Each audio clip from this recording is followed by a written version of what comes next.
single rose, alive in frozen earth. Welcome to Mystery's Notebook. I am your host, Elspeth. Drop a comment. Where in the world are you listening from? Your words warm every story. Now, the mystery begins. It was a rare sight in St. Mary Mead, and one that drew nearly every villager to pause at least once on their errands that morning.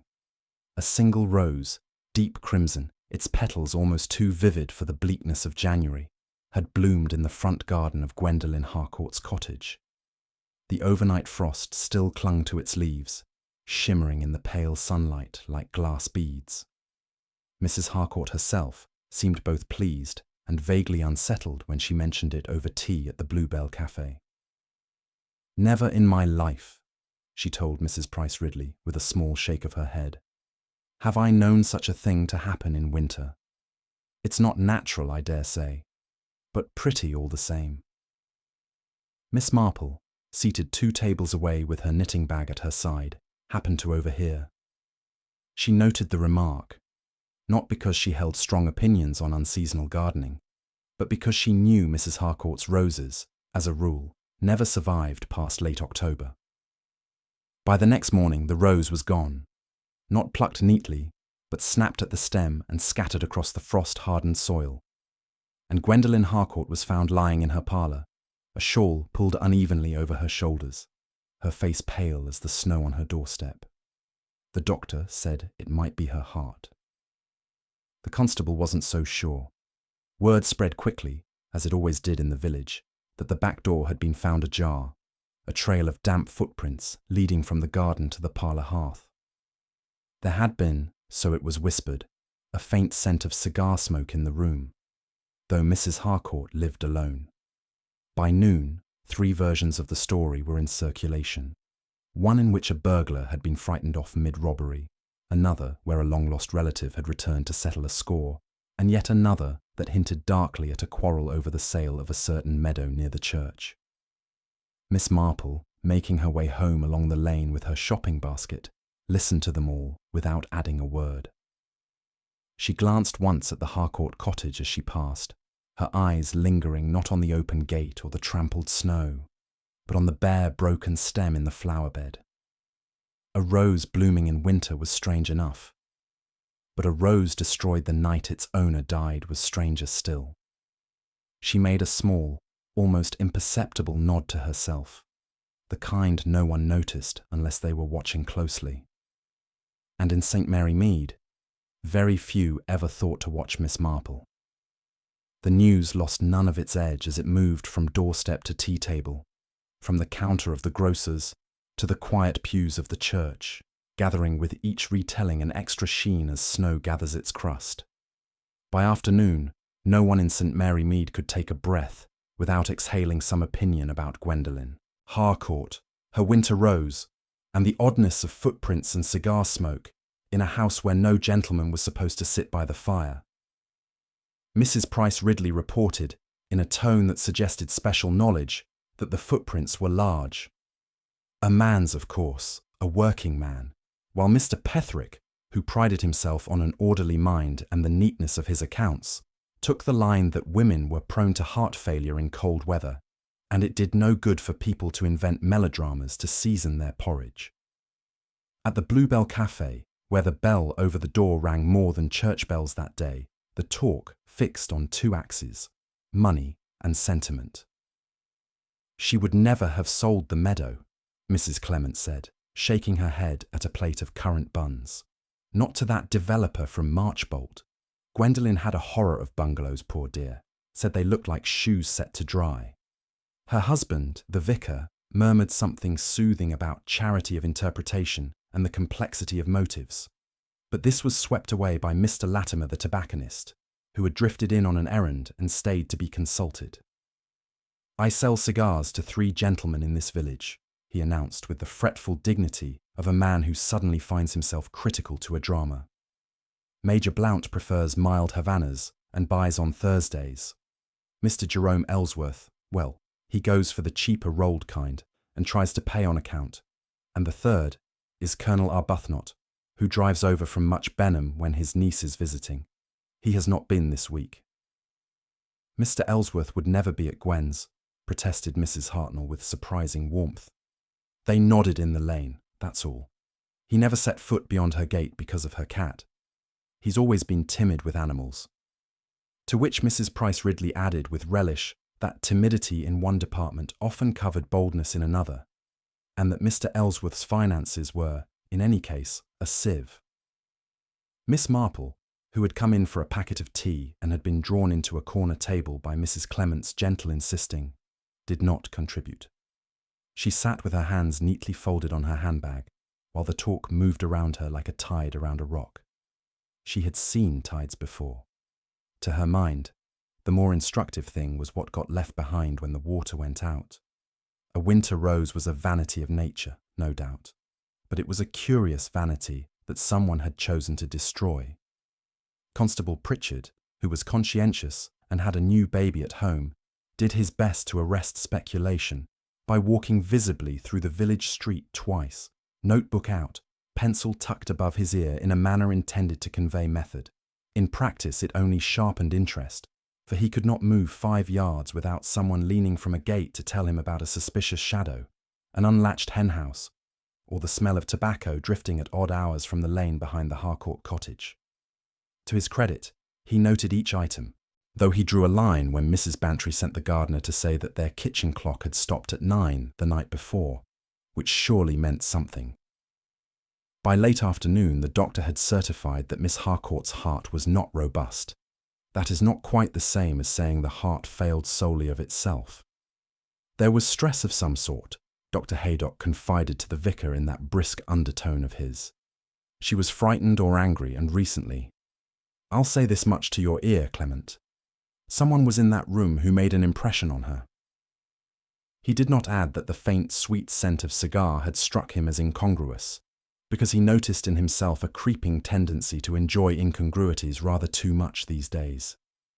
I've rung Melchett, he finished crisply. Let the county chaps sort the rest. Slack will puff and blow, but sometimes he sees something by accident. When Slack did arrive, a little after 5 with the last of the light greying in the hedges, there was an immediate sense of adult supervision descending upon a nursery of energetic children. Inspector Slack had a way of standing in doorways with his hat still on, which constituted in his mind a challenge to the room to explain itself. He took it off very slowly for Miss Harcourt's parlour, glanced once at the ashes where someone had raked the coal clumsily in the night, and set his hat down on a chair he did not intend to sit in. "Back door," he said to Pritchard, who had been waiting like a retriever. "Fee in. No sign out. And who's been smoking? What he shouldn't." "Sir," said Pritchard. There was a smell. "Mr. Latimer says there's 3 gentlemen."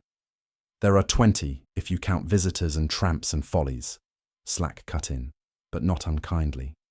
He crouched to the hearth, pinched a bit of ash, and stood with it on his fingertip, brow lowering.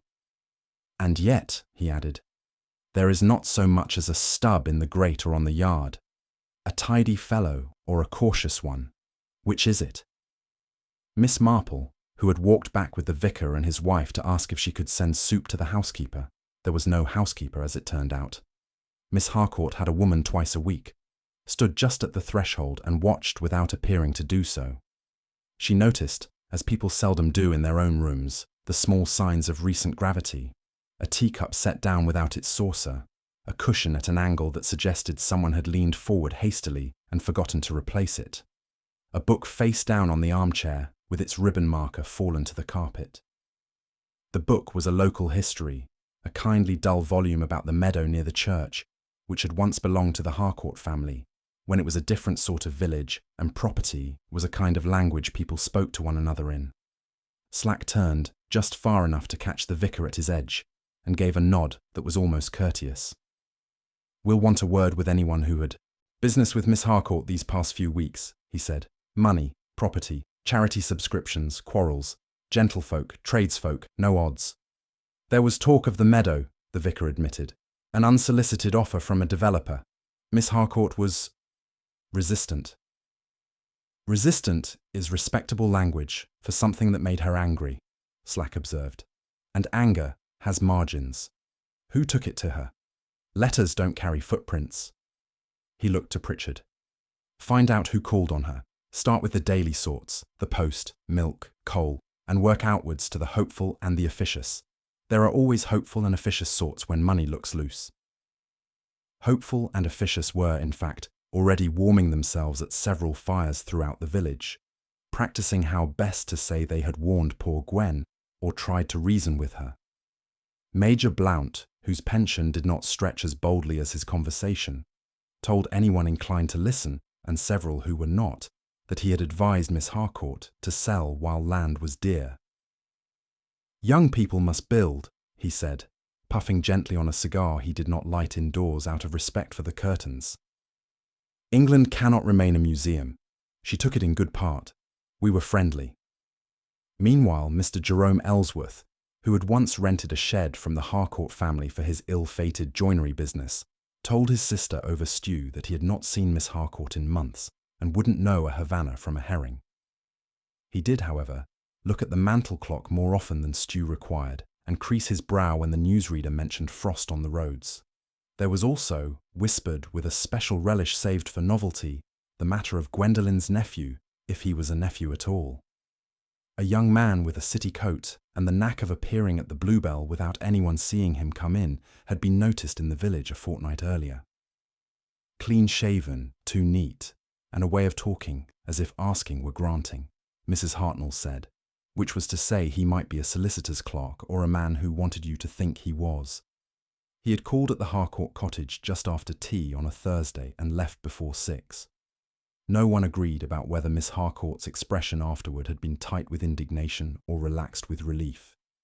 Miss Marple, passing by then with a skein of wool in her bag, had seen only that the young man walked away with his hands in his pockets and his shoulders set as if he were holding himself together. Toward evening, as windows went from pale squares to warm ones and curtains drew a line between speculation and supper, Miss Marple found herself on the lane by the church with Mrs. Clement. Snow squeaked underfoot. The air held the shy smell of wood smoke. People do like to know where danger lives, Mrs. Clement said softly, as if apologizing for her neighbour's interest. It's a comfort to think it keeps a separate house. My dear, said Miss Marple, danger, like influenza, is often carried about unsuspectingly by the very nice. She did not sound moral. She sounded practical, as one who had watched many seasons find their way onto the calendar. I was thinking of her rose. It takes a great deal for a rose to bloom against the weather, and then for someone to break it. Not pluck, you notice. Break. There's a difference in the sort of hand that does those two things. Mrs. Clement was silent a moment, then breathed a small fog of worry into the air. Do you believe the cigar smoke means what everyone hopes it does? A stranger, neatly labelled. Strangers are convenient receptacles, Miss Marple said, but people usually keep their more awkward truths nearer at hand.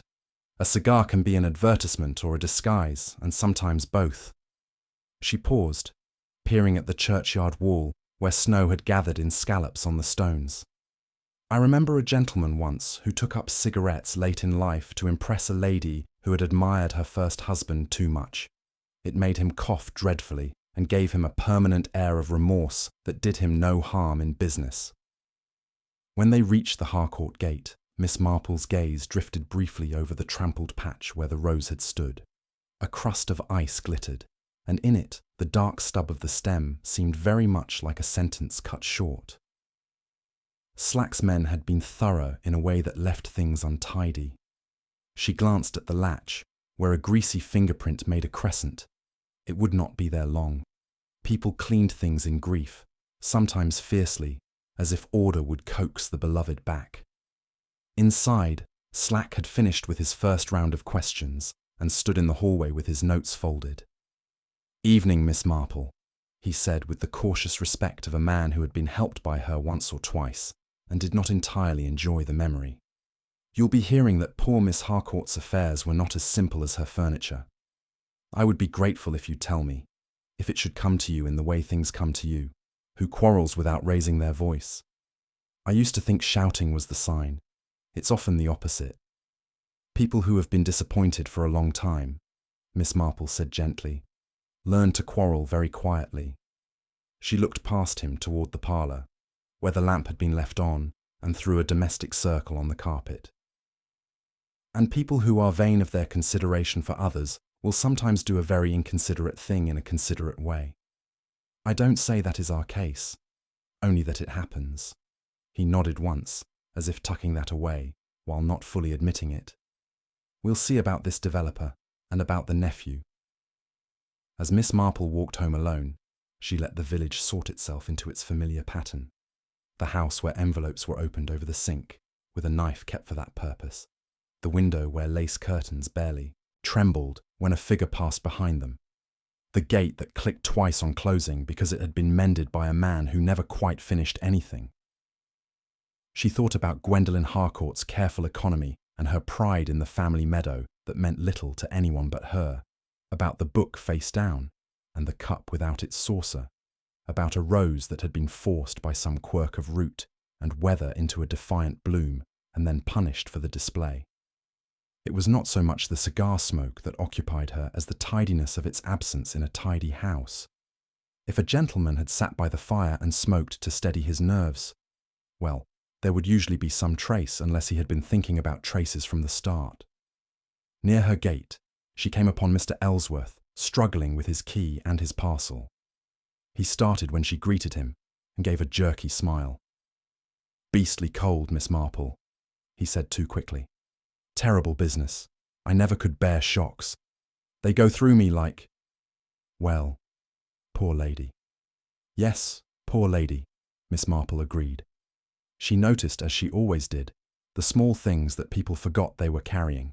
A smudge on Mr. Ellsworth's right cuff, as if from some oily surface, a faint sweetness that was not tobacco but might have been from the glue on brown paper, and the careful way he kept his hands out of his pockets, even though the air begged for it. He had always been like that when he felt watched. She went in, put her kettle on, and took out her knitting, plain stocking stitch, which allowed the mind to wander without losing count. The village would go on buzzing like a hive until the next morning's frost sealed it quiet again. But beneath the noise, there were patterns as old as apples in a larder. Someone had come to Gwendolen Harcourt in the night or late evening, and they had not expected to be seen or remembered. Yet they had been, and more than remembered, understood. Miss Marple had the mild, melancholy sense that the broken rose mattered because it was not an accident at all.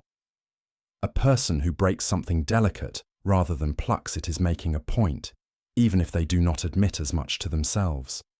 It is a small sort of cruelty, and small cruelties, she had often found, are the correct size for murder. The following morning dawned brittle and pale, the sort of light that made every twig and rooftop look edged in silver. The frost lay thick over St. Mary Mead, muffling the usual morning clatter of buckets, doors, and gossip.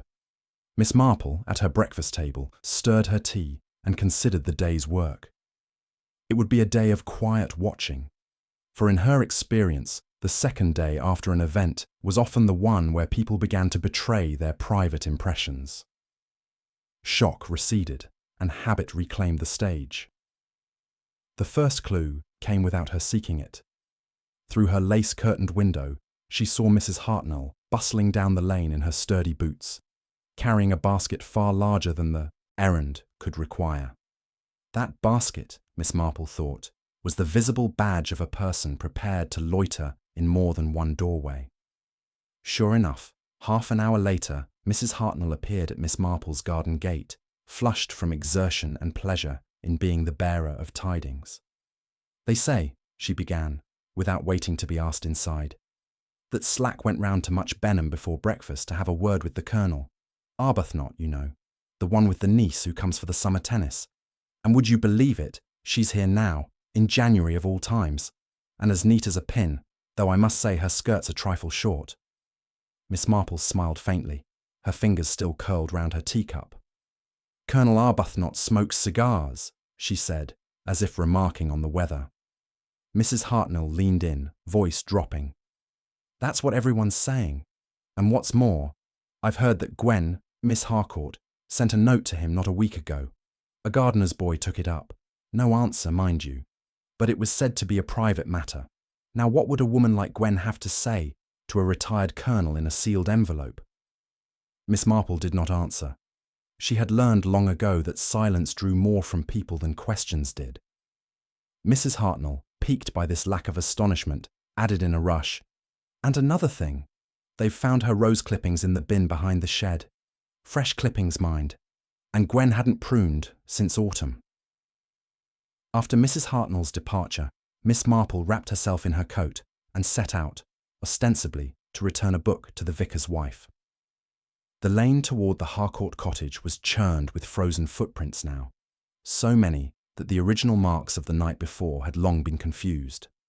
The house itself sat with its curtains drawn, a faint shadow moving in the parlour, a constable on duty no doubt, keeping the scene intact until the county men were satisfied. At the vicarage, Mrs. Clement took the returned book with gratitude, her expression carrying the restrained worry of someone who knows more than she wishes to share. "Inspector Slack asked Clement about the meadow records," she confided. "Apparently the developer offered a rather generous sum, enough to tempt a person of less fixed principles. Gwen was offended, of course, but she had been withdrawing more from her accounts lately." The bank manager noticed. "I don't know that it means anything, but one wonders why she'd need so much cash." Miss Marple nodded, thinking of the book she had seen on Gwen's chair, A Local History of the Meadow. It was not the sort of reading to occupy a winter evening unless one were looking for something in particular. She wondered if Gwen had found it. From the vicarage, she took the longer way back through the high street, where the tobacconist was arranging his display of tins. Mr. Latimer greeted her with the obsequious politeness he reserved for ladies who might bring custom. "Terrible business, Miss Marple," he said, lowering his voice as though the tins might carry tales. "The inspector's been in, asking about who buys what and when. I told him plain, I only sold 1 box of Havanas in the past fortnight. Colonel Arbuthnot's. The Major had his last week. Ellsworth not for months. And the Colonel hasn't been in since before Christmas. But if you ask me..." He leaned closer, the faint scent of tobacco on his coat. "If you ask me, a cigar smell lingers. You'd have to work to get rid of it in a day." Miss Marple inclined her head. "Indeed? Or know how to prevent it in the first place?" That remark seemed to trouble Mr. Latimer, for he fussed with his till in silence afterward. Miss Marple let him be and continued toward home, her thoughts moving over the Colonel's absence, the niece's unexpected arrival, and the clippings in the shed. Pruning a rose in winter was almost an act of malice toward the plant. Yet Gwen had been a capable gardener. She was near her own gate when she saw the figure of Mr. Ellsworth approaching from the opposite direction, his gait quick but jerky, as if propelled by nervous energy. He stopped when he saw her, offering a thin smile. "I was just off to see the inspector," he said, though he looked as though he'd rather be anywhere else. "They want to know if I've been up that way recently. I haven't, of course. I keep to my own affairs." Miss Marple, with that mild courtesy that often made people talk more than they meant, asked, "And what affairs keep you so occupied in this weather, Mr. Ellsworth? It must be difficult for your work in the cold." He shifted, adjusting the scarf at his neck. "Oh, I've been sorting things in the shed. Old boxes, bits of wood. Nothing much. Best to keep busy." He glanced over her shoulder toward the Harcourt cottage, then excused himself with the air of a man eager to end an encounter before more could be said. Miss Marple watched him go, noting the small, deliberate way he avoided looking at the ground as he passed a patch of snow where footprints were pressed deep. When he was out of sight, she turned back toward her own door, her mind sorting his words as neatly as she sorted skeins of wool. That evening, as the lamplight spread across her sitting room, she was visited by Mrs. Price Ridley, whose determination to be informed on every point had brought her, ostensibly, to return a handkerchief Miss Marple had lent weeks ago. In truth, she came to report that Inspector Slack had spent a long half-hour at the Colonel's house, leaving with a face like thunder.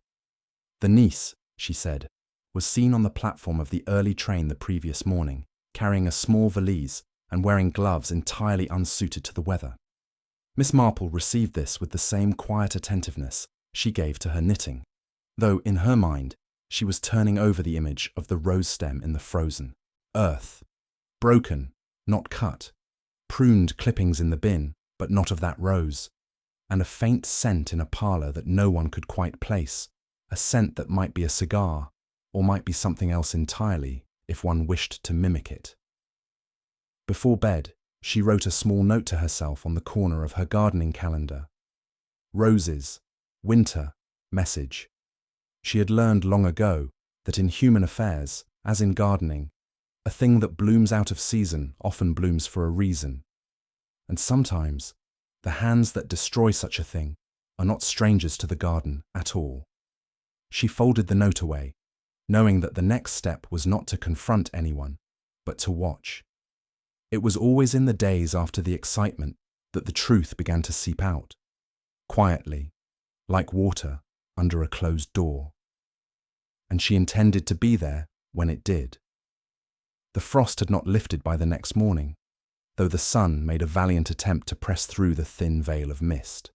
It gave the village a strange, luminous stillness, as though everything had been pinned under glass. Miss Marple, fastening her coat, decided to take her walk earlier than usual. The air was sharp, and she found that people often spoke more freely in the briskness of morning than in the more deliberate hours of the afternoon. Her route took her past the Harcourt cottage, where Inspector Slack stood at the gate with his notebook, speaking to Pritchard. His tone was low, but carried the flat impatience of a man who had been listening to stories that didn't line up. He looked up as she approached, and gave her a brief nod, the kind that acknowledged her as a presence, but not yet an ally. "Morning, Miss Marple. You've an eye for the sort of thing I'm after. You've lived here longer than most. What would you say if I told you the clippings in the bin weren't from her garden at all?" She paused just inside the gate. "Then I should say that someone wished them to be thought from her garden, which is quite a different matter." Slack grunted. "They're from a yellow variety, not a red, and they were cut clean, secateurs, sharp ones. That broken stem in the bed, though, that was done by hand, snapped, no tools." He glanced at Pritchard, who shifted uncomfortably. "Which makes me wonder if the clippings were brought here from somewhere else. A bit of theatre, you might say." Miss Marple's eyes softened, though her mind was quickening. "Sometimes people do tidy work to hide untidy work," she said mildly. "It draws the eye away from the thing they'd rather you didn't see." Slack seemed to turn this over, but before he could pursue it, Mrs. Bantry's gardener appeared at the gate, hat in hand, to report that he'd found something in the churchyard hedge while clearing the frost-bitten branches. It was a cigar band, gold embossed, slightly crumpled. Slack took it between two fingers, studied it, then tucked it into an envelope. "Colonel Arbuthnot's brand," he said under his breath, but not so low that Miss Marple didn't hear. She left them to it, walking on toward the high street, where the tobacconist was polishing his counter with the briskness of a man who wished to look busier than he was. Mr. Latimer brightened at her approach, but his cheer faded slightly when she asked in her most conversational tone, "Would a cigar band travel far in the wind, do you think? From the Colonel's garden, perhaps, to the Harcourt place?" "Not this time of year, Miss Marple," he said, shaking his head. "Too damp, too little breeze. That band was dropped by the smoker, wherever it was found." Then, as if reluctant to give away more, he busied himself with rearranging a display of pipes. Miss Marple thanked him and went on, her thoughts returning to the Colonel. If the cigar band was his, how had it come to rest in a hedge near the churchyard, and why not nearer to the Harcourt cottage? Unless, of course, someone had dropped it deliberately, hoping to suggest a path that hadn't been taken. By the time she reached the vicarage for a planned call on Mrs. Clement, she found the vicar himself in the hallway with his coat half on. "Slack's asked me to bring him the church records for the meadow," he explained. "Curious thing, Gwen had been inquiring about some old covenants. Very old, some from before her grandfather's time.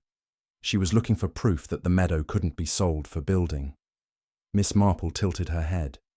That would certainly make her position less flexible in a negotiation, and perhaps make her less popular with those who stood to gain. The vicar gave a rueful smile. Exactly my thought. She must have been determined, though. Those records are dry as dust. I can't imagine anyone reading them for pleasure. After tea with Mrs. Clement, Miss Marple made her way home through the churchyard, where she stopped to examine the hedge for herself. The ground beneath was hard with frost, and there was no sign of trampling, only the faint indentation where the gardener's boot had turned in the soil. She considered the neatness of placing a cigar band here. It was just far enough from the Harcourt place to suggest coincidence, and yet close enough to link the Colonel in the minds of those inclined to see him as the obvious suspect. Her musings were interrupted by the sight of Jerome Ellsworth crossing the lane toward the post office, a large envelope in his hand. He saw her and hesitated, then came forward with an awkward smile. "Posting a letter," he said unnecessarily. "To my sister. She worries if she doesn't hear from me." "Family bonds are important," Miss Marple said, her tone warm. "Did you know Miss Harcourt had a nephew?" His eyes flickered, just enough for her to see it before he looked away. "I'd heard something like that, yes. Never met him." She let the silence sit, and in that pause, he shifted his weight, the envelope bending slightly in his grip. "Terrible business," he said finally, and moved off toward the post office door. That afternoon, Miss Marple busied herself with her knitting, but her mind was elsewhere. The threads of the matter were tangling. An unseasonal rose, clippings from a different plant, a broken stem, a cigar band, covenants on a meadow, a nephew's sudden appearance, and now Ellsworth's evasions. She thought again of Slack's remark about theatre, about the possibility that someone was staging little tableaux for the police to find. As evening settled, she heard a knock at her door. It was Inspector Slack, looking more resigned than impatient. "You were right about the clippings. They came from the Colonel's garden. His niece did them yesterday morning for the house. She admits it, says she tossed them in their own bin, so how they ended up at Harcourt's place is a puzzle, unless someone wanted us to think the Colonel had been there with secateurs in hand." Miss Marple poured him a cup of tea without fuss. "A puzzle, yes. And puzzles are often made to be solved by the wrong person, don't you find? People can be quite clever at arranging things to look one way when the truth is quite another." Slack gave her a long look. "You've got someone in mind." "Not yet," she said softly. "But I do have a feeling that whoever broke that rose did so because it meant something to Miss Harcourt, and perhaps because it meant something to them as well. Not a stranger's gesture. A personal one." Slack frowned, setting down his cup. "And the cigar band?" Miss Marple smiled faintly. "Well, that's the trouble with props in a play, Inspector. They can end up in the wrong scene entirely." He left with that, muttering about having to speak again with the Colonel and the niece. Alone once more, Miss Marple set aside her knitting and wrote another small note for her gardening calendar. Clippings moved, message to be read wrongly. She had no doubt that the truth was edging nearer, but like the bloom of a rose in snow, it would appear only when conditions were just so, and not a moment before. Inspector Slack, having found his prop where a prop would do the most good, set about his next move with grim industry. Before 10, he had the Colonel in his small office at the station, hat on knee and temper controlled by a thread. Miss Marple did not see that interview, of course, but she could tell by the way Slack walked back up the lane afterward, shoulders forward, chin a degree lower, that it had not gone to his liking. Colonel Arbuthnot emerged later, stiff as parade and just as red in the face, the sort of red that suggested affronted innocence rather than shame. His niece, a trim girl with capable hands, waited outside with the look of someone who had already decided the inspector was a man to be obeyed without being respected. They passed Miss Marple on the pavement. The Colonel raised his hat with exaggerated courtesy. "Villages," he muttered, more to the air than to her, "are dens of conjecture. I shall return to Much Benham this afternoon and smoke a cigar in my own garden where no one will take it for a confession." The niece, who had the good sense to keep her voice lower, said, "I never put our clippings in another lady's bin, Miss Marple. If someone's had a rummage in ours, I can't help that." There was no fear in her, only a brisk dislike of muddle. Miss Marple's "Quite so, my dear," was accompanied by a small study of the girl's hands. Cold pinked at the knuckles, a faint green stain along the side of the index finger where she had stripped leaves, a nick on the thumb new enough to shine. A person who knew plants well enough to be kind to them was seldom cruel to them for sport. If she had broken a rose, it would have been because she misunderstood the message the flower had come to carry. Slack, encountering Miss Marple not 20 yards later, checked himself as if he had been about to walk through her. "He's indignant," he said, in the tone of a man who considers indignation the last refuge of the guilty. "Says he hasn't been near the Harcourt place in a month. Says he smokes only out of doors. Says he dislikes winter roses on principle." He looked down at his notes. He was in Much Benham the night in question. 2 neighbours saw him after dinner. The niece swears to it. And yet, he tapped the pocket where the cigar band now resided, properly catalogued. And yet,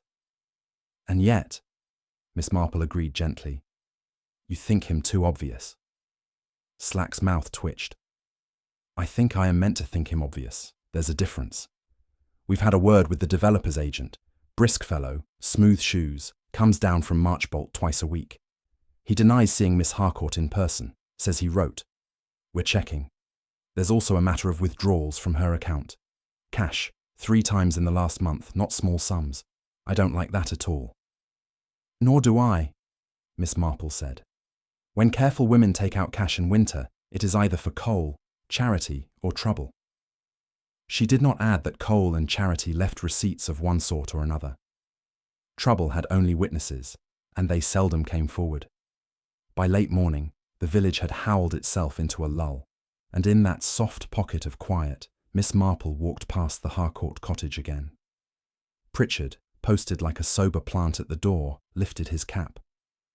"Inspectors at the bank," he said, grateful to impart something factual. "Dr. Haydock's had another look at the parlour and says there's a bruise at the base of the thumb on her right hand. Small. Could be from catching herself on furniture. Could be from someone taking hold." Miss Marple thought of the broken stem. A bruise at the base of the thumb was the sort people got when they tried to keep something from being taken, or when they turned a key in a lock someone else seized from the other side. "Thank you, Constable," she said. "I wonder, did anyone notice Miss Harcourt's winter covers for the garden? The cloches?" Pritchard looked blank. "Cloches, ma'am?" "The glass bells for tender plants," Miss Marple said, smiling as if at herself for being fussy. She had 2. One was usually kept by the shed. He hesitated, then, because she had the air of someone who would only worry sensibly, said, "There's one under the bench by the back door." She nodded and went on, turning that over with the rest. A rose did not bloom in January in their soil without help. A cloche could force it, given a week of weak sun and a gardener's patience. But Gwendolen Harcourt had not been patient with the weather for years. She had taken what seasons gave and made the best of it. If a rose had been cosseted into bloom, it was because someone wished it to be seen. She met Mrs. Clement at the corner by the grocer's. The vicar's wife carried a small basket with 2 jars of soup tucked inside and worry tucked everywhere else. "We have the church records," she said. "Clement found a covenant from 1898. The meadow may not be used for any building except agricultural sheds, and even then only if they stand below the height of the hedge. It's binding. If Gwen was determined, and you know she was, she could have prevented any sale to the developer for housing." "That would make her valuable and objectionable in the same breath," Miss Marple murmured. "Valuable as a person to persuade, objectionable as a person who could not be persuaded. And those withdrawals," Mrs. Clement added. "I do dislike the thought of someone pressuring her." "So do I." Miss Marple thought of Mr. Ellsworth's jerky politeness, his envelope bent by anxious fingers, the glue smell that had nothing to do with tobacco. A man who had once rented a shed from the Harcourts and lost it through poor management might think cash restored dignity more quickly than labour did, and dignity, once bruised, was often in a hurry. After luncheon, Miss Marple took a path seldom used in winter, the one that skirted the churchyard wall and dropped behind the Harcourt garden to a narrow strip of public footpath. From there, one could see over the low hedge into the small plot where the rose had stood. The snow was muddled by many feet now, but near the broken stem she noticed a faint circle of clear ground, the exact diameter of a small cloche. The ring had been disturbed, but it had been there. She knelt carefully and touched the earth within the circle. It was not so hard as the rest. It had held warmth recently. That warmth, in the frost, meant somebody had lifted the bell not long before the bloom had been seen. Standing again, she followed the hedge to a place where it thickened around a rotten post. There, snagged in the rough bark, was a silky thread, no longer than a fingernail clipping. Pale blue. Miss Marple looked at it with the small inward sigh of a woman who recognizes a dress she has seen before. Mrs. Hartnell had been in and out of half the cottages these 2 days, but she did not wear blue in January. Mrs. Price Ridley affected darker tones as a rule. The only pale blue Miss Marple had seen in the last week belonged to a scarf worn by a young man with a city coat, the nephew, or the pretence of one, who had appeared and vanished like a symptom. That memory chimed faintly now. She did not take the thread. She left it where it was and walked on, letting her steps carry her to the shed at the back corner of Ellsworth's little plot. He was outside with a hammer and a box of nails, striking poorly and bracing the wood with his hip in a way that told Miss Marple he was not accustomed to making things stay together. He looked up, and his face arranged itself into welcome. "Miss Marple, I've been meaning to—" The sentence fell apart under its own weight. "To put in a good word for the constable. He's been very decent." "Constable Pritchard is a decent young man," Miss Marple agreed. Her eyes slipped over the bench by the shed door. On it lay a bottle of gum for paper, its cap crusted, and beside it a spool of string and a small parcel wrapping scale like those used in shops. A little further back on a shelf was an empty glass dome of the sort once used to cover cakes. It was dusty and smudged at the top, but the rim had a clean line, as if it had drawn a tidy circle somewhere recently. She let her gaze move on without snagging. "You keep busy." "Have to," he said. "Can't let one's mind." He gestured vaguely. "Terrible business. Terrible. I never could stand cigars. Nasty things." "It is odd," Miss Marple said mildly, "how their scent lingers in a room, unless the smoker is careful, or unless it wasn't a cigar at all." His laugh was too high and then too low. What else would it be? People said they smelled one. People always know the smell of a cigar. "People know the smell of suggestion too," Miss Marple said, and smiled in a way that made the words seem harmless. "Some furniture polishers have the same sweet note, and there are herbal tobaccos used in shop windows to perfume the air. One hears such things." She nodded toward the lane. "Do you know if Miss Harcourt had many callers of an evening these past weeks?" He shook his head too quickly. "Wouldn't know. I keep to myself after tea." "Yes," Miss Marple said. "You do." She thanked him for nothing and went away, but her mind did not leave the shed. A glass dome could be a cake cover or a cloche pressed into service by someone without the proper tools. A man with pride still tender could coax a flower to bloom as proof that he too could make fine things happen. And a man with grievance could break that same flower when it bloomed in the wrong place, at the wrong time, for the wrong person. She thought of the bruise at the base of the thumb, of a hand seizing another hand in an argument not loud enough to summons neighbours. Quiet quarrels, Slack had said. The kind disappointed people learned. Slack came to her just before dusk with a sheaf of news that was data dressed as progress. "The bank confirms the sums," he said, in her parlour, over unremarkable tea that he drank without remark. Withdrawn in cash by Miss Harcourt herself, late afternoons, 3 Thursdays running. No one went in with her. The developer's letters are real and dull. As to the nephew, he gave his name as Charles Harcourt, but there's no such man in the family. He asked questions about the meadow, said he represented a trust. He does not. The Colonel's alibi holds. Major Blount. Slack's mouth flattened. He was in the Bluebell till 9:30 and then home with a headache. The landlady swears it. He told anyone who would listen that Miss Harcourt was standing in the way of modernity, but he says he only meant conversation. We've looked his desk over. Betting slips, no cigar bands. "And Mr. Ellsworth?" Miss Marple asked in the tone of an aunt inquiring after a nephew with a cold. "Ellsworth is a puzzle in small pieces," Slack said. "He is nervous, but not guilty on the large scale. That is my impression today. It may change tomorrow. He once owed Miss Harcourt 3 months' rent on that shed. She forgave it after his sister wrote a letter about his health." He glanced up, surprised at his own gentleness. "He has hands that shake." "They shake when people look at him," Miss Marple said. "Some men never recover from the practice of being overseen."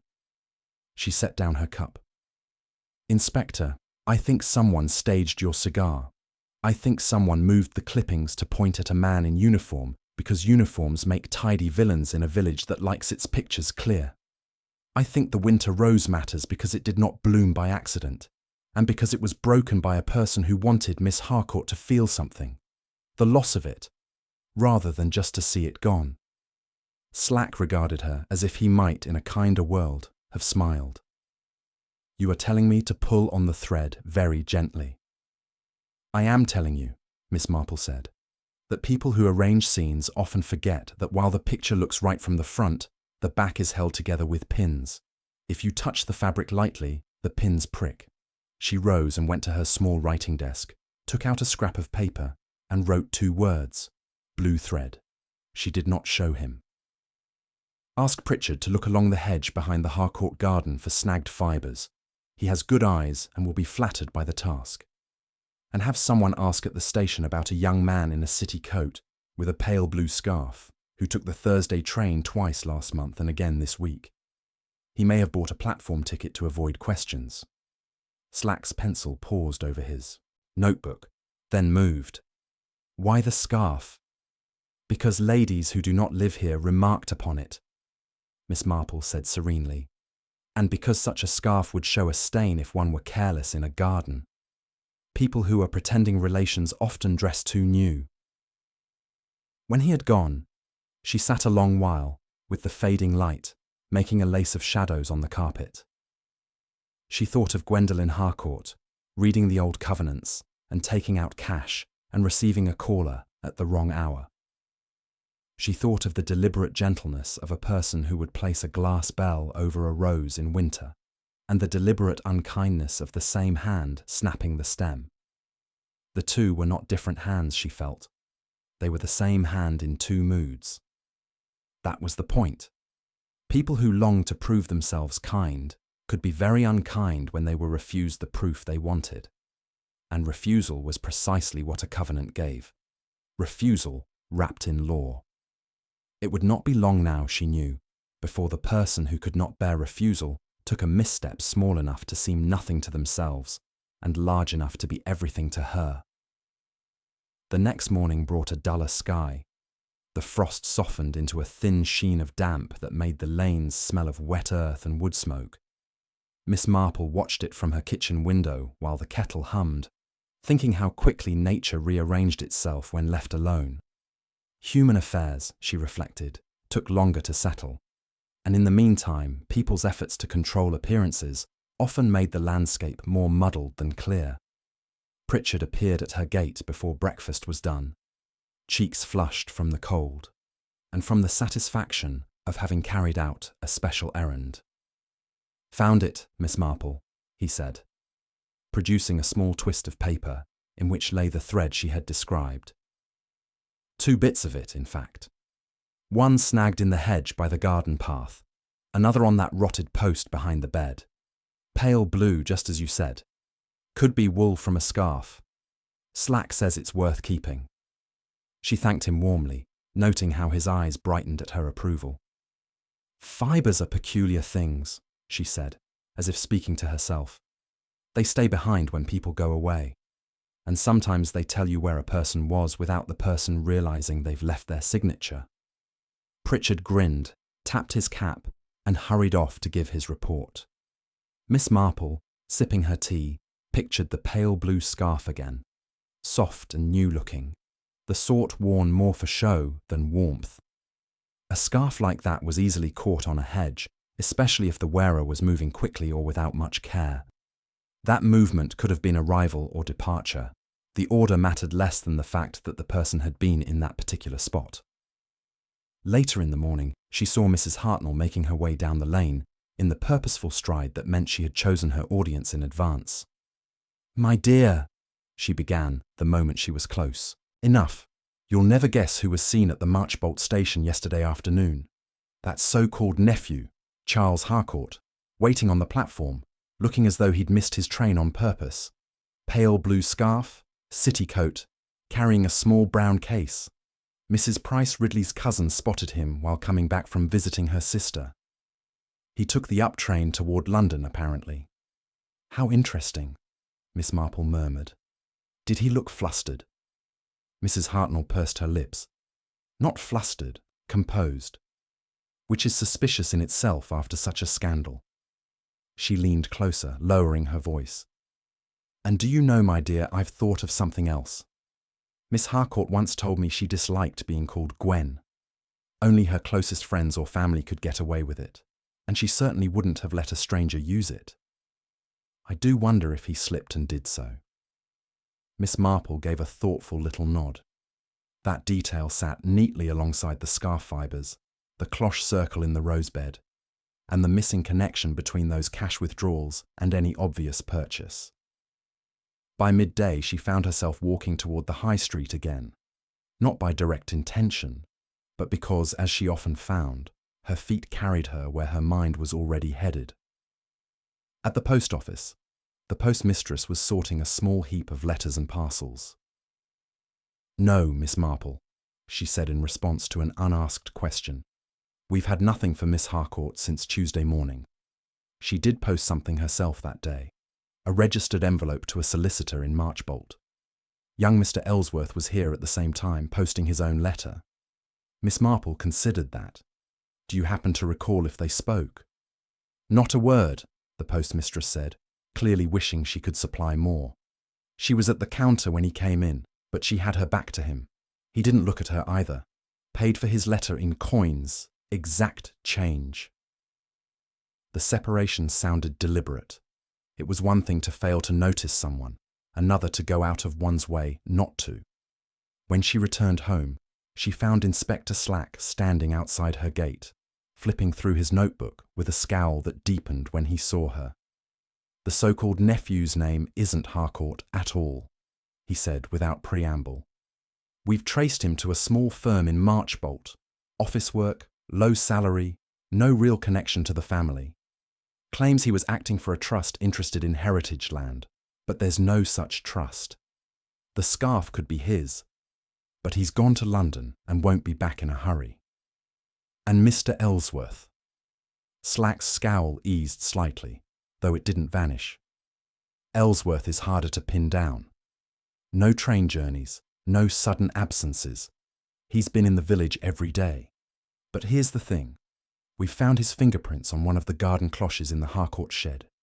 He says he borrowed it last summer when a frost hit his runner beans, returned it the next week. Can't explain why it's still got his prints now." Miss Marple tilted her head. "Unless he handled it again very recently," Slack grunted. "That's my thought. And there's something else.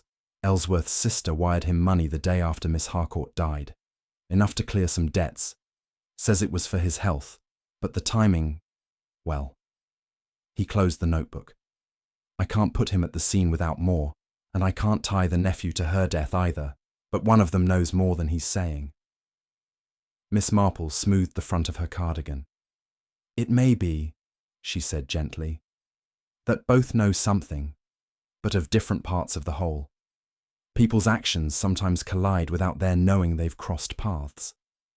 That evening, as the lamps were lit and the damp air turned chill again, she sat by her fire and let her knitting needles click softly while her mind arranged the players in her private map. Miss Harcourt, who valued her meadow and had proof it could not be sold. The developer who would gain by removing that obstacle. A false nephew whose purpose was unclear except that it involved the meadow and persuasion. Mr. Ellsworth, who once owed her money and might resent her for the condescension of forgiving it. A rose forced into bloom, perhaps to charm or prove worth, then broken as a small but deliberate cruelty. She thought, too, of the bruise on Miss Harcourt's hand.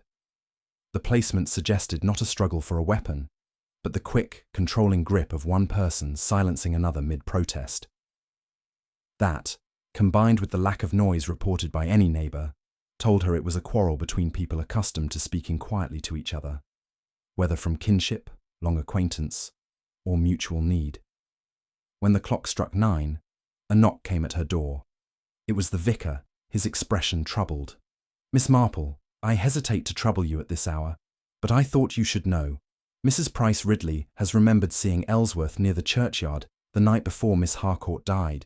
She says she noticed because he was carrying a small glass dome, the sort used for cheese or cake, under his arm. She assumed it was for some village fete, but now—" Miss Marple set down her knitting. "That would explain the clean ring of earth in the rose bed," she said softly, "and why the cloche in the Harcourt shed has his fingerprints. But I think it was not only Ellsworth's doing we must consider." The vicar frowned. "You believe he had help?" "I believe," Miss Marple replied, "that two people may have come to her door that day with very different intentions, and that the second found an opportunity in what the first had already begun. That is the sort of coincidence that leads to a death which looks, at first glance, like the work of only one hand." She closed her eyes briefly, recalling the smell in the parlour, the cup without, its saucer, the fallen bookmark. Someone had sat with her, perhaps with the rose in a vase between them, speaking in tones just warm enough to be persuasive, until persuasion failed. Then the snap of stem and temper alike. It was close now, she could feel it, the shape of the truth under the covering of village talk and planted clues. All that was needed was the smallest movement, the nudge that would make the person who thought themselves clever reveal the pin holding their picture together. And Miss Marple, with her quiet patience and kindly face, was already thinking of just the way to do it. The following day broke clear, the frost having retreated overnight, leaving the air smelling faintly of damp earth and chimney soot. It was the kind of morning that encouraged people to linger in the street under the guise of running errands, exchanging little packets of information along with their greetings. Miss Marple, stepping out to fetch bread, felt the watchfulness in the air, as though the whole village were leaning in, waiting for the next piece of the picture to show itself. She met Inspector Slack outside the baker's, his hat tipped back, his eyes narrowed against the brightness. "We've had word from London," he said without wasting time. "The fellow calling himself Harcourt hasn't gone far. Took a room in a cheap boarding house near Paddington. Paid cash for 3 nights. Claims he's there on business. Won't say what. The Marchbolt firm admits he was meant to sound Miss Harcourt out about her meadow, but swears they didn't send him to do anything more than talk. They're indignant at the suggestion." His mouth twisted. Developers are always indignant when there's a body between them and their plans. Miss Marple inclined her head. "And Mr. Ellsworth?" Slack's expression didn't shift much, but there was a glimmer of something behind it. "He's gone very quiet. Says he's tired of being asked the same questions. We've shown him the business about the cloche. He insists he never brought it to her garden this winter. Claims he's been set up. I don't think he has the nerve for murder, but he might have the nerve for something else, like trying to frighten her into agreeing to something. That could turn ugly without meaning to." "Some things," Miss Marple said softly, "are ugly before they begin, though their instigator doesn't see them that way. Slack looked at her a moment longer, then grunted and moved off toward the high street. She stood for a while outside the baker's, watching the flow of people, noting the patterns, the way Mrs. Hartnell kept circling back to the tobacconist's window, the way Major Blount appeared to cross the lane to avoid Mrs. Price Ridley. All the tiny social shifts that happen when there's something unspoken pressing on a community. After lunch, she paid a call to Mrs. Clement, carrying a tin of scones as pretext. The vicar's wife welcomed her in, though her eyes were tired. "It's all anyone talks about," she admitted. "The women whisper about roses and clippings, the men about the cigar band. Poor Clement tries to keep to facts in his conversations, but people much prefer possibilities." "Facts," Miss Marple said, "are like the pattern on the back of embroidery. You must turn the work over to see them. Most prefer the front, where the picture is prettier." She sipped her tea, then asked, "Did Miss Harcourt ever mention being approached before by someone about the meadow, apart from the developer?" Mrs. Clement frowned in thought. "Only in passing. Something about an old school friend of her brother's writing to her last year, hinting at an opportunity." She dismissed it as nonsense. I didn't think more of it. That tidbit sat neatly beside what Slack had told her of the boarding house. It was possible the false nephew was not the first attempt, only the latest. And if that was true, then Miss Harcourt's wariness might have been well practiced by the time she met him. From the vicarage, Miss Marple took the path toward the churchyard, pausing at the hedge where the pale blue fibres had been found. She imagined the scene, not in the heat of confrontation, but in the careful movements of someone who thought they were unseen. A scarf catching on a twig, a hand reaching to free it, the footfalls muffled in frost. Perhaps a cloche under the other arm, perhaps not yet.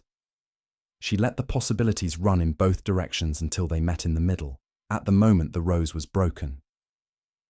Back in the village, she found Jerome Ellsworth outside his cottage, chopping wood in a way that suggested more determination than skill. He paused when she approached, wiping his hands on a rag.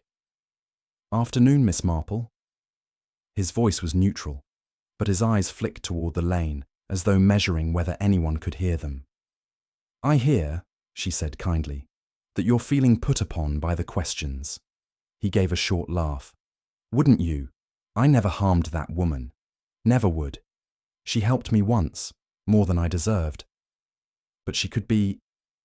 well, she could make you feel small without saying a word. I suppose some people would resent that." "Did you?" His answer came too quickly. "No." Then after a pause, "Not enough to... no, but I might have liked to prove to her I wasn't useless." He glanced away. "It's nothing.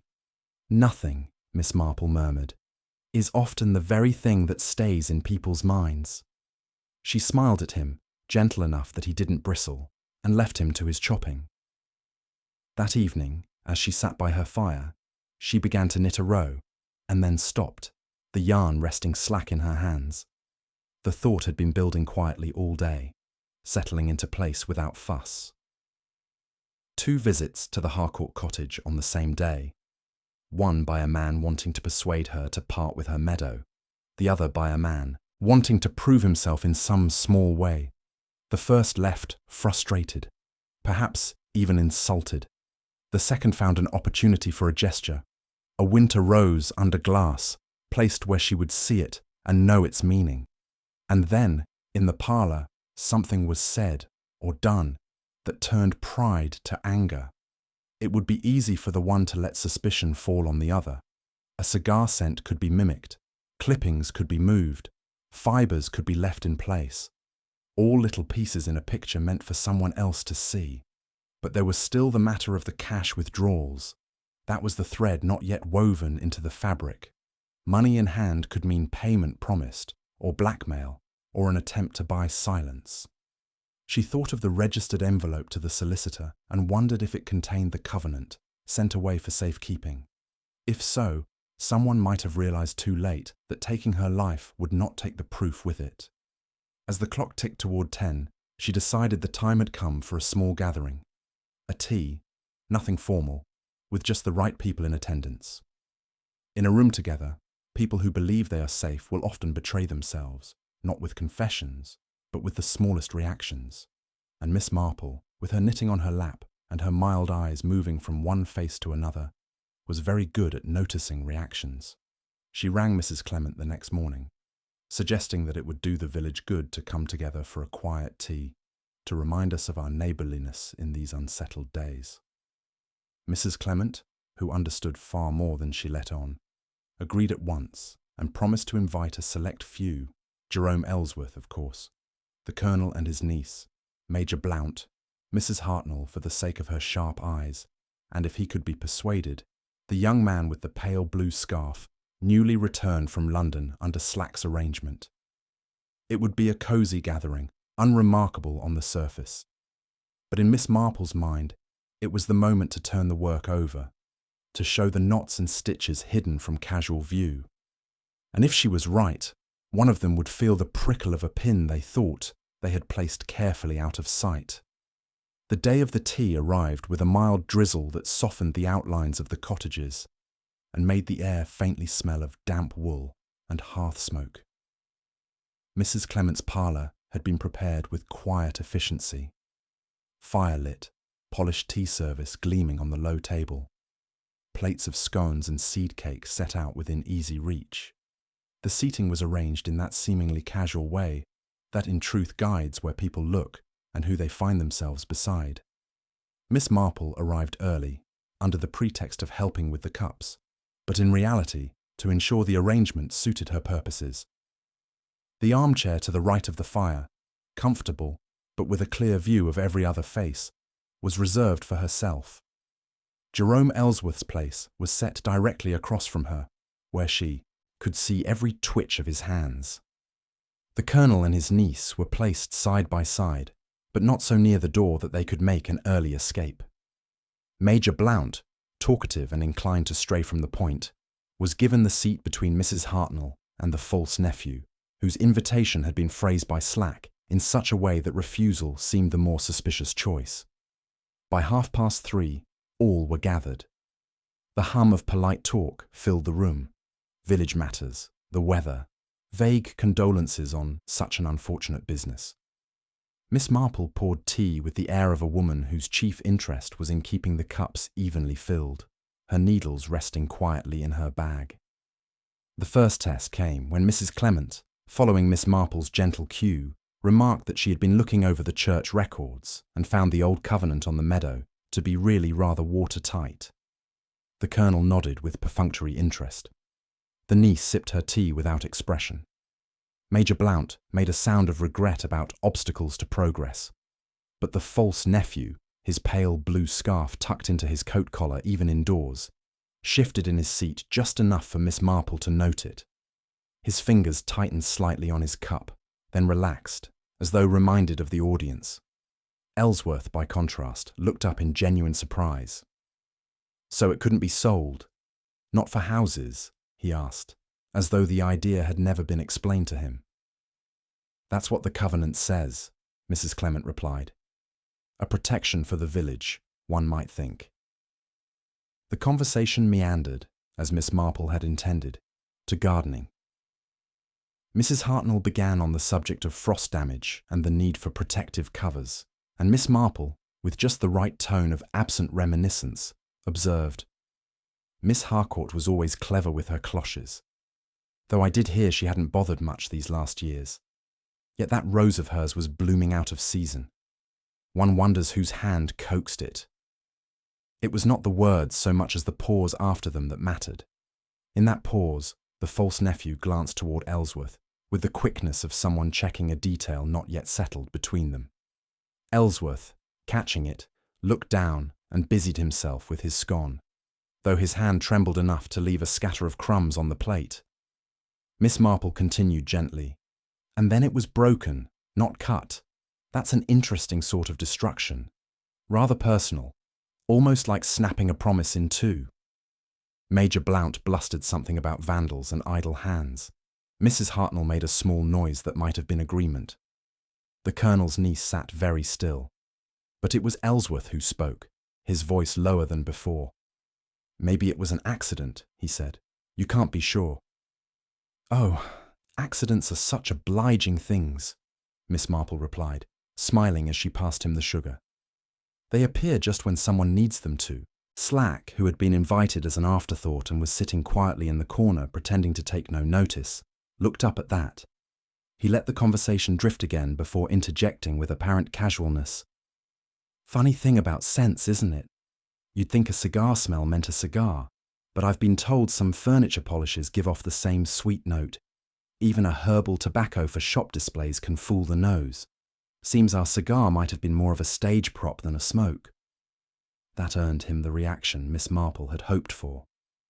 The false nephew's eyes flickered toward the door, brief, but telling. Ellsworth's shoulders sank a fraction, as if some private defence had just been undercut.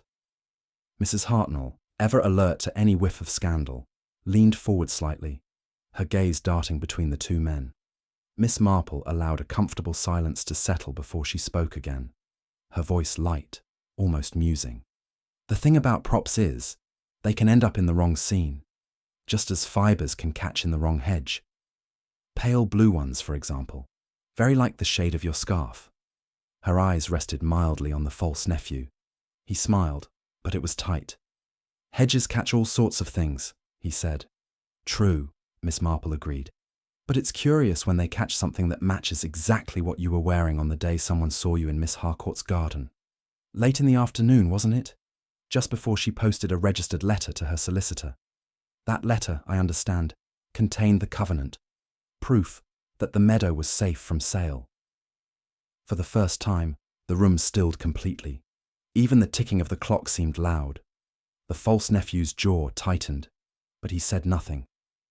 Ellsworth, however, shifted in his seat and glanced toward him again, this time with something almost like resentment. Miss Marple's tone softened, as if offering them a kindness. It's not so difficult to imagine. You came to persuade her to change her mind, perhaps with promises of a generous settlement. She refused. She'd already sent the covenant away. You left, annoyed. Later, another caller arrived, someone she knew, someone who wanted to show her he could make something beautiful. A rose in winter, under a borrowed cloche. But words were exchanged, and when tempers turned, the rose was broken, and in that small cruelty lay the seed of something worse. Ellsworth's head came up sharply. I didn't... He stopped, realizing too late the admission implied in the denial. No, Miss Marple said gently. You didn't come to kill her. You came for yourself, not for her meadow. But pride, once stung, can strike out in ways it later regrets. And when you left, the door was open, literally, for someone else to step back in. Someone who now knew the covenant was beyond reach and thought to recover it, not realizing it had already been posted. A quarrel that began in frustration ended in a silence too deep for her heart to bear. Slack moved then, quietly but with purpose. Perhaps, Mr. Harcourt, you'd care to explain exactly where you went after you left the cottage that afternoon, and why a witness places you back there not an hour later.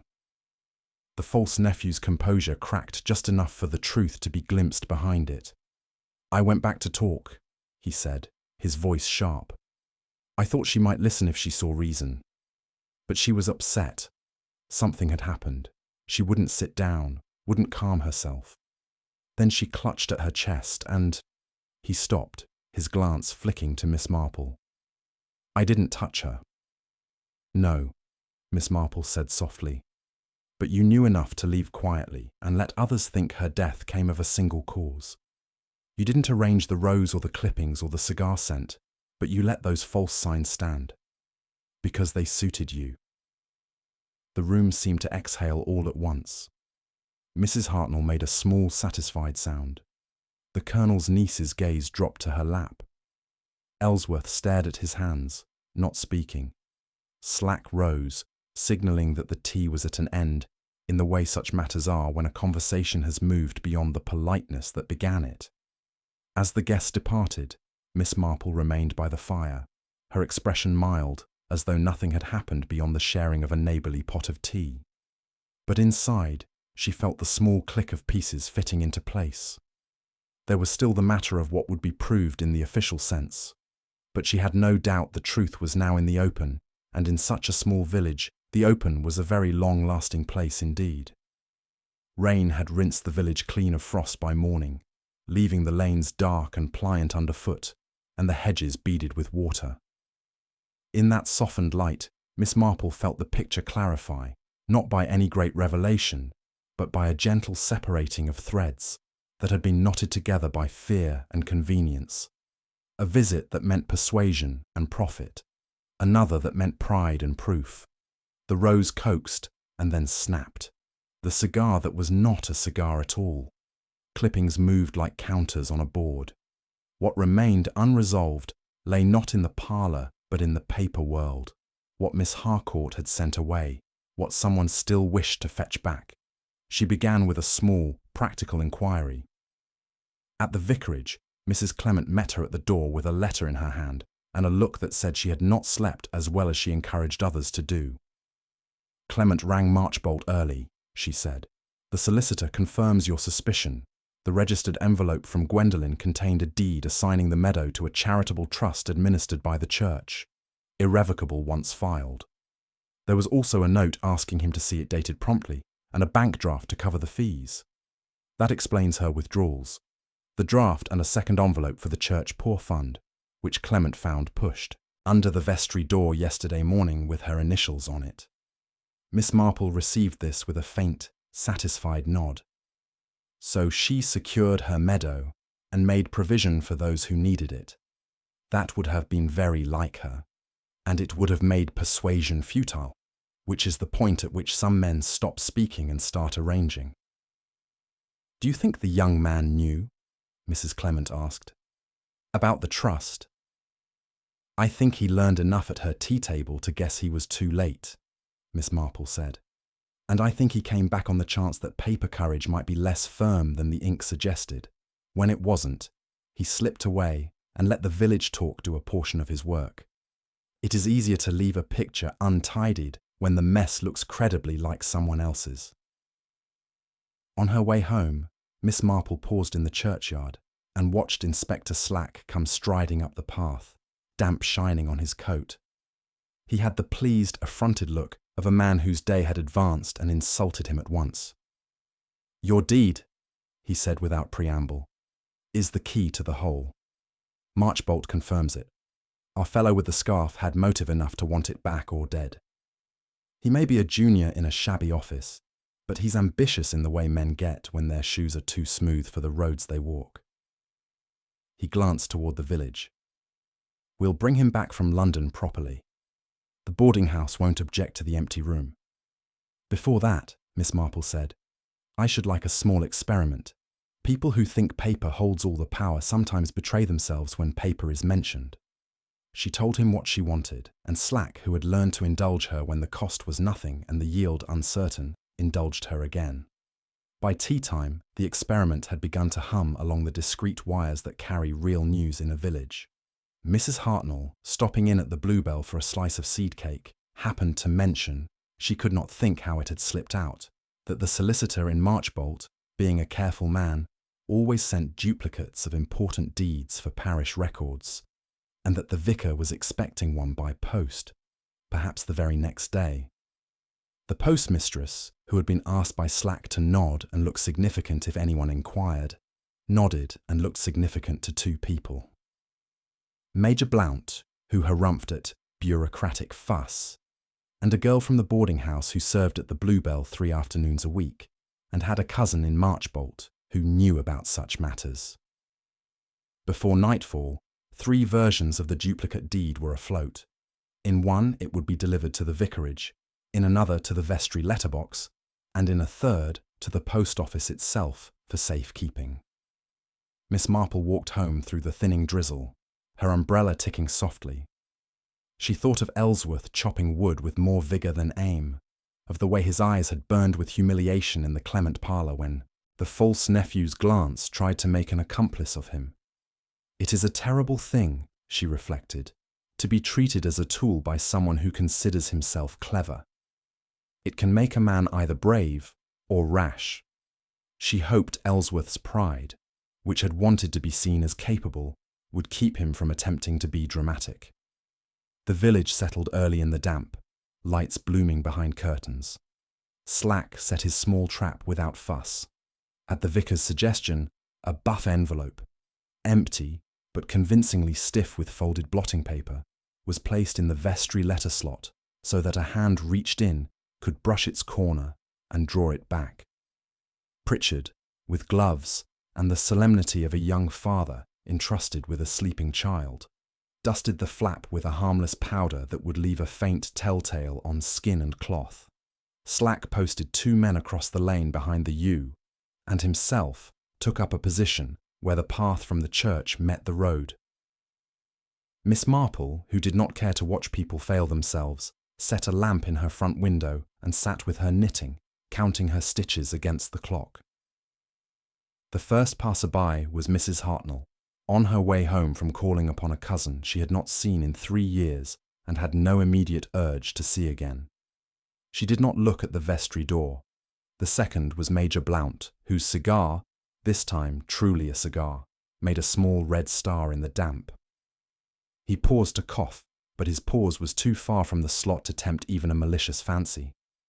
The third, nearer 9 than half past, was Jerome Ellsworth, moving with the furtive step of a man who fears his own shadow.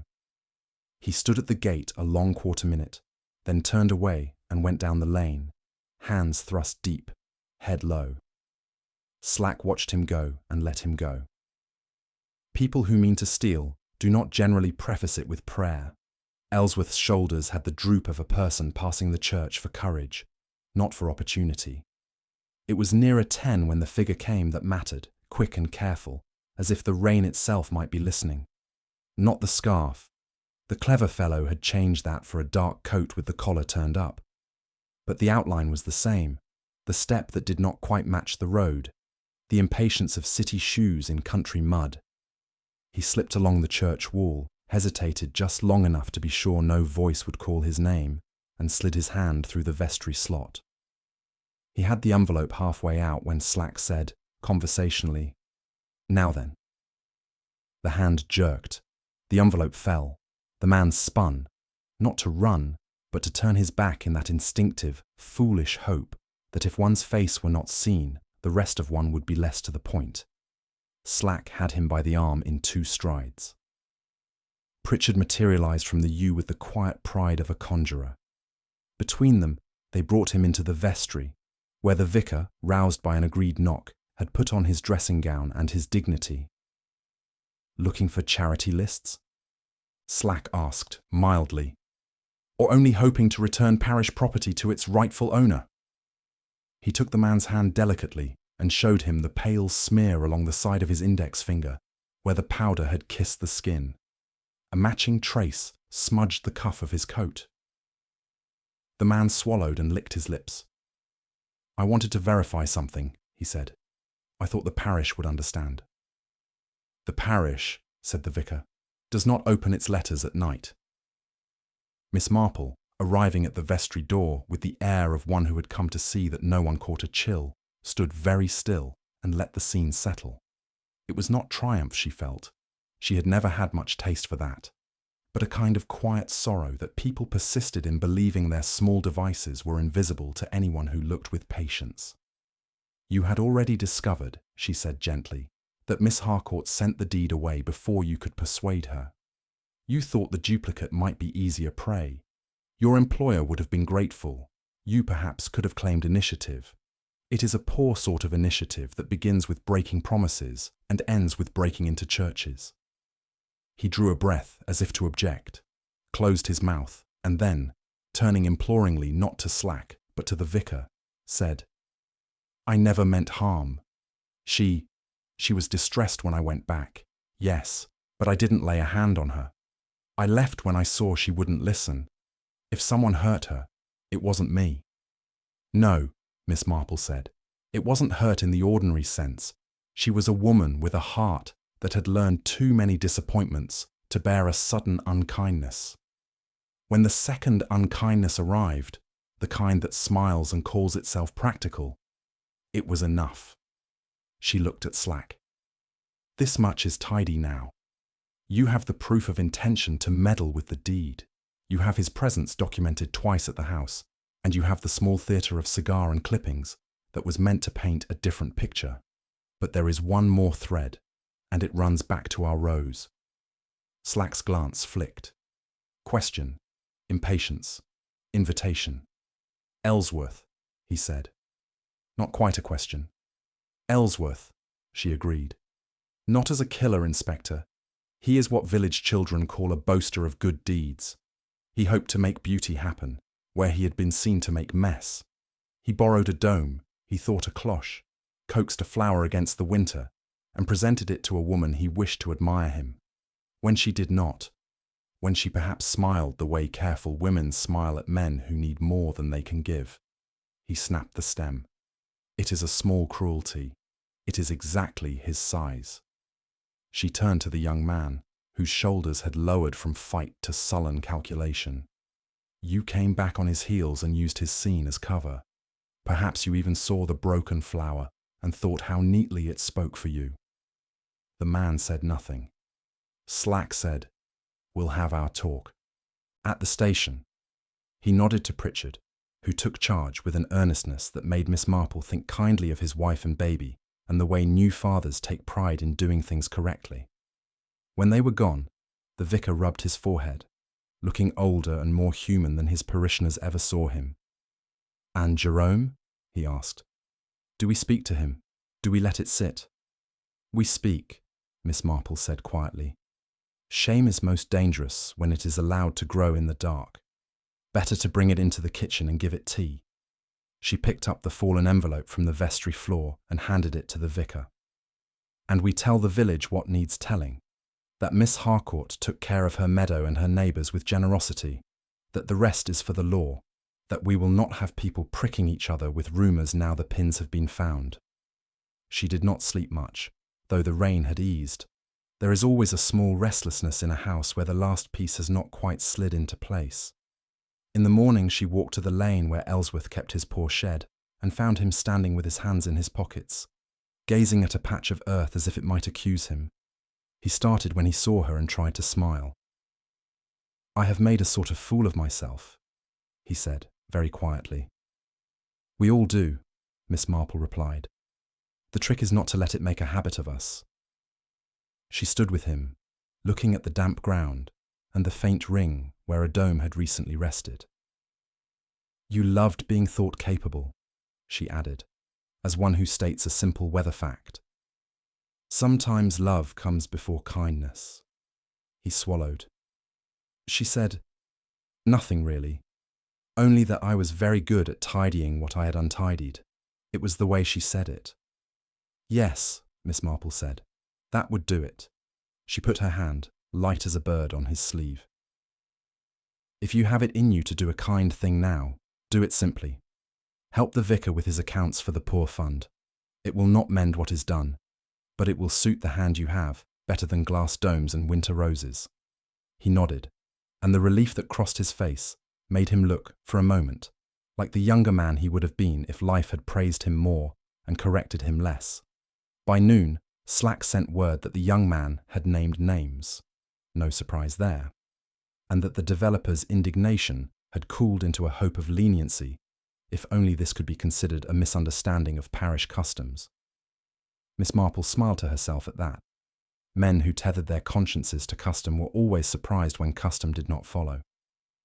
The village, satisfied at last that the picture made sense, began the slow work of making it ordinary. Mrs. Hartnell found a way to tell the story that made her the earliest to suspect everything. Major Blount grew measured in his opinions about modernity. The Colonel's niece took the train back to Much Benham with her hands unmarked and her kindness intact. And Miss Marple, seasonable as ever, set her gardening calendar forward to spring and wrote beneath the page, "Beware of proofs that bloom out of season. They are always planted." The weeks that followed settled into the kind of quiet that is not silence at all, but a rearrangement of sound. The lowering of voices in the high street, the soft thud of a letter through the post slot, the kettle's hum in kitchens where the talk has grown gentler. St. Mary Mead absorbed its scandal as it always did, folding it into its daily rhythm until it was no longer a wound, but a seam, visible only if you knew where to look. Miss Marple kept her days much as before, though she noticed small changes in the faces about her. Mrs. Hartnell's glances toward Ellsworth had lost their prickle. She now greeted him with a nod that was almost warm. Ellsworth himself moved more steadily through the village, his eyes less fixed on the ground. She heard from Mrs. Clement that he had indeed begun helping with the vicar's accounts, slowly at first, then with growing diligence. The work suited him, Miss Marple thought. Numbers did not ask for charm, only for care.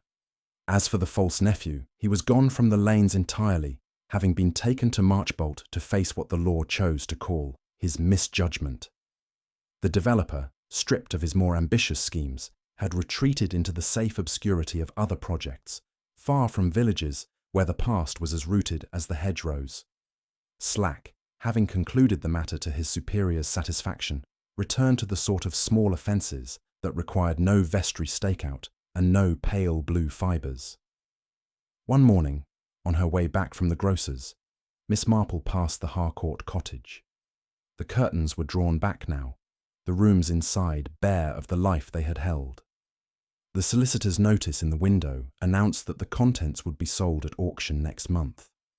She paused, her eye caught by the garden, the rosebed empty, save for the stub of the broken stem, now dark with the season's wet. She could see where frost had taken the edges of the soil, softening the clean circle left by the dome. Soon even that trace would be gone, erased by the ordinary business of weather. It struck her then how quickly a place forgets the moment that made it remarkable. Inside those walls, the threads of two lives had crossed in ways neither had meant to end as they did. One thread had been cut entirely, the other perhaps had been spliced into something stronger. And yet here it was, an ordinary cottage again, waiting for another story to move in. At the Bluebell Café later that morning, Mrs. Price Ridley leaned over her tea to remark that the whole business had been very unpleasant but instructive. One never knows who might be a relation and who merely pretends to be. Mrs. Hartnell agreed in principle, but added that she still thought the cigar band was a lovely touch, as though art rather than artifice had been its purpose. Miss Marple let them talk, offering no correction. It was not her habit to tidy away every loose end in public. Some were best left where they were, fraying quietly, until they vanished into the fabric of other conversations. It was not until a fortnight later that the last piece of the matter came to her, quite without design. She had gone to the post office to send a small parcel to her niece, and found herself behind Major Blount, who was engaged in paying for a bundle of envelopes. He was speaking to the postmistress in his usual over-loud fashion, declaring that he couldn't see the point of all these registered letters, waste of good paper unless one was sending banknotes or secrets. The postmistress replied that some people sent them for deeds and covenants, at which the Major harumphed and said that, in his day, a man kept his papers in his desk and trusted his solicitor, not the Royal Mail. Miss Marple smiled to herself as she stepped forward. The Major, she realised, had been on the periphery of this affair the whole time, close enough to know of the meadow's value, close enough to be aware of the developer's interest, and yet never stepping into the spotlight. Not guilty of more than opinion, perhaps, but there all the same, part of the hum in which the louder notes had played. It was a reminder, if she needed one, that the visible actors in any drama stand on a stage built by many unseen hands. That afternoon, the vicar called by to thank her again for seeing what others missed. He lingered at the door, his hat in his hands, as though reluctant to leave without asking something more. "Do you ever worry," he said at last, "that knowing the truth doesn't always make people better? That some will only be resentful, or humiliated, or hardened?" Miss Marple regarded him kindly. "The truth, Clement, is not a tonic. It is a light. Some use it to find their way, others to look for someone else's dust. One can only hope it falls where it is needed." He nodded, still thoughtful, and took his leave. She watched him go down the path, the damp air curling around his coat and thought how the village would look in spring, hedges greening, the lanes drying to pale dust, the rose beds ready for planting again. Perhaps the next occupant of the Harcourt cottage would tend that bed differently, or perhaps not at all. Either way, the past would remain under the soil, as it always did, waiting for someone curious enough to dig. In the evenings, when the fire was low and the house quiet, Miss Marple sometimes let her mind drift back to the moment in Mrs. Clement's parlour, when the false nephew's eyes had flicked, almost imperceptibly, toward Ellsworth. That glance had been the hinge on which the whole puzzle turned, not because it named the guilty outright, but because it showed who believed the other might be caught. People's confidence in each other's guilt, she knew, was often the surest way to uncover their own. One wet Sunday, she saw Ellsworth again, carrying a small parcel toward the vicarage. He stopped when he saw her, shifting the parcel awkwardly. "For the poor fund," he said, as if to explain himself before she could ask. Then, after a pause, "You were right, about the numbers being better than glass domes. It's slower work, but it feels steadier." "That is a good word," Miss Marple said. "Steady work builds a steadier man." He coloured slightly, then gave her a nod and went on. She watched him disappear round the bend, the drizzle softening his outline, and thought that while not every life could be mended, some could be rewoven if one chose the right threads. As winter drew toward its close, the village's talk turned to the coming garden season. There were discussions about seed orders at the Bluebell, debates over which late frosts had done the worst damage in past years, and much speculation about whether the Harcourt cottage's garden would be taken in hand by its eventual occupant. Miss Marple listened, offering an occasional comment about soil or spacing, but never mentioning the winter rose. That was not its place now. Its meaning had been spent in the moment it was broken, and the lesson, such as it was, had already been taken by those who needed it. On a clear afternoon in early March, she walked past the cottage once more. The stub in the rose bed had been pruned back neatly, and a layer of mulch covered the soil. She paused to look, not in sadness, but in recognition. Gardens, like people, could outlast their worst seasons if given care and time, and sometimes, what bloomed after was stronger for having been protected, not forced. She continued on her way, the lane stretching ahead with the familiar turn toward her own gate. Life in St. Mary Mead moved on, carrying its memories like seeds. Most would fall on stony ground, some would sprout quietly where no one noticed, and a few would bloom in full view, out of season, reminding those who saw them that beauty and danger often grow from the same root. Miss Marple, with her eyes as open as ever, was content to notice and to wait for the next sign worth reading. The auction of the Harcourt cottage drew more onlookers than bidders. Villagers came with polite curiosity, not to buy but to watch the dispersal of a life. The rooms, once so private, stood open and bare, their echoes following the auctioneer's voice. Miss Marple moved quietly among the small crowd, her glances resting briefly on the faces of those who had been part of the affair. Ellsworth, tidier now, hands clasped behind his back. Mrs. Hartnell, craning discreetly toward each lot.